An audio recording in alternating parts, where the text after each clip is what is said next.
ایک عرصہ گزرا، کسی گاؤں میں دو بھائی رہا کرتے تھے۔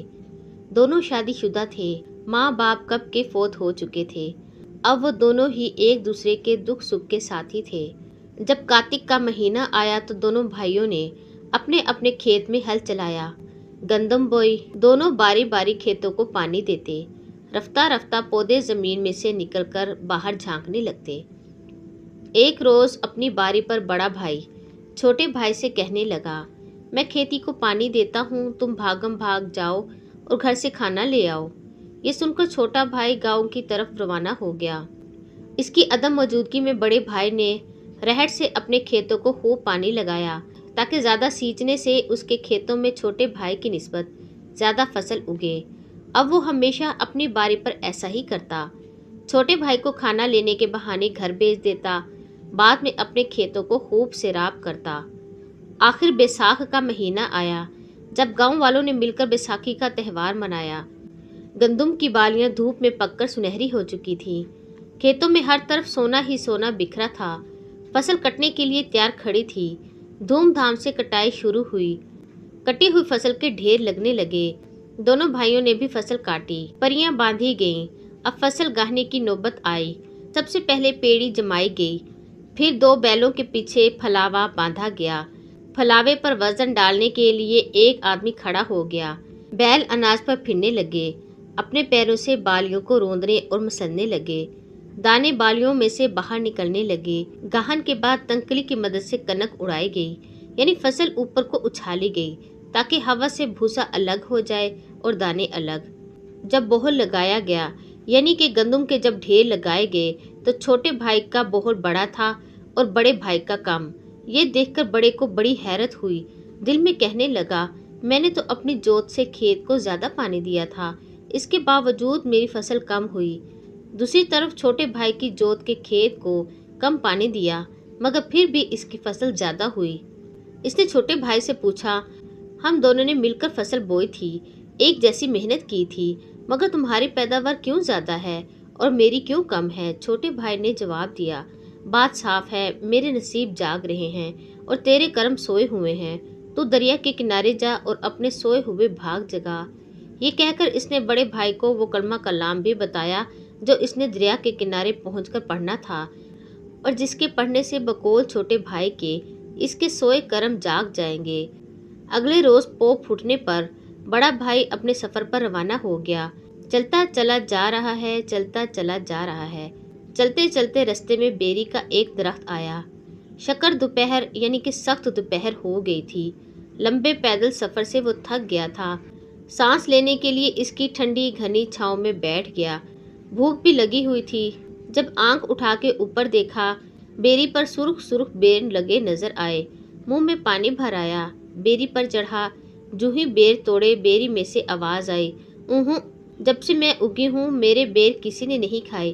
اے انسان، اگر تو کھائے گا تو فوراً مر جائے گا، اس لیے خیریت اسی میں ہے کہ میرے اوپر سے اترو اور رستہ ناپو۔ یہ سنتے ہی بڑے بھائی کے کان کھڑے ہو گئے۔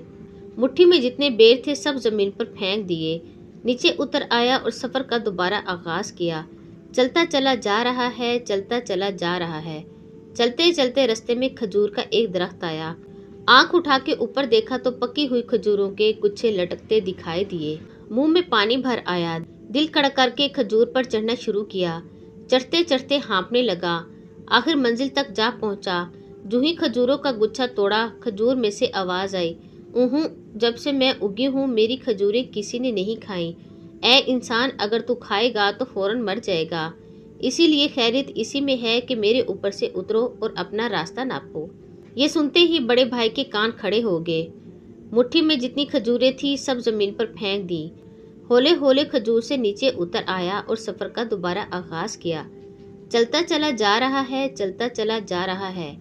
ایک جگہ دیکھا کہ ون کے ایک درخت تلے ہری ہری دوب میں ٹھنڈے میٹھے پانی سے بھرے مٹی کے دو گھڑے رکھے ہیں۔ ادھر بڑے بھائی کا حلق خشک ہو گیا تھا، ہونٹوں پر پاپڑیاں جمی ہوئی تھیں، زبان خشک ہو گئی تھی، پیاس کے مارے جان لبوں پر تھی۔ بے اختیار پانی کے مٹکوں کی طرف بڑھا، جلدی جلدی پانی کے مٹکے میں پانی انڈیلا۔ ابھی پیالہ ہونٹوں سے لگایا ہی تھا کہ گھڑے میں سے آواز آئی، اوہوں، جب سے ہم یہاں پڑے ہیں